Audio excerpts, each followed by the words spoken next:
ഓം നമഃശിവായ.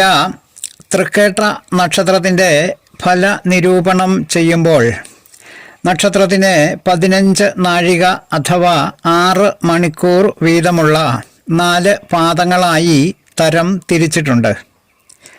ഈ നക്ഷത്രത്തിൻ്റെ ആദ്യ പാദത്തിൽ ജനിക്കുമ്പോൾ നല്ല ധനധാന്യ സമൃദ്ധി അനുഭവിക്കുന്നവരും സാത്വികനും ഗർവുള്ളവരും ആയിരിക്കുകയും അന്യരെ പരിഹസിക്കുന്നവരും അത്യാഗ്രഹിയും എഴുത്തുകാരനും ആയിരിക്കുകയും രണ്ടാം പാദത്തിൽ ജനിക്കുമ്പോൾ ഏർപ്പെടുന്ന സകല കാര്യങ്ങളിലും വിജയം ഉണ്ടാകുന്നവരും എന്നും സുഖലോലുപരായി കഴിയുന്നവരും ദുഃഖങ്ങൾ ഇല്ലാത്തവരും നിർബന്ധശീലനും ഉപാസനാബലം ഉള്ളവനും നല്ല പ്രാസംഗികനും ആയിരിക്കുകയും മൂന്നാം പാദത്തിൽ ജനിക്കുമ്പോൾ അന്യൻ്റെ കാര്യങ്ങളിൽ താൽപ്പര്യം ഉള്ളവരും ധാരാളം നാൽക്കാലി സമ്പത്തുകൾ ഉള്ളവരും സാധുശീലവും നല്ല ബുദ്ധിശക്തിയും അംഗവൈകല്യമുള്ളവരും നേത്രരോഗം ഉള്ളവരും ആയിരിക്കും.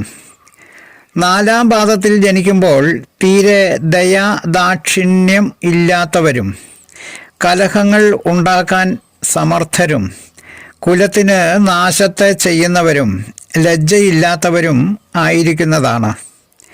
മേൽ പറഞ്ഞ പ്രകാരം 4 പാദങ്ങളിലും ഫലങ്ങൾ വരുന്ന തൃക്കേട്ട നക്ഷത്ര ജാതരുടെ പൊതു ലക്ഷണങ്ങളായി വരുന്നത് ധാരാളം സ്നേഹിതന്മാർ ഉള്ളവരും ഏതു സദസ്സിലും നന്നായി പ്രാധാന്യം ലഭിക്കുന്നവരും നല്ല സാമർഥ്യമുള്ളവരും ധാർമ്മികരും അധസ്ഥിതരായവർക്ക് പ്രിയപ്പെട്ടവരും കോപശീലവും അന്യ സ്ത്രീകളിൽ താൽപ്പര്യവും പ്രഭുവും ധർമ്മിഷ്ഠനും ആയിരിക്കും.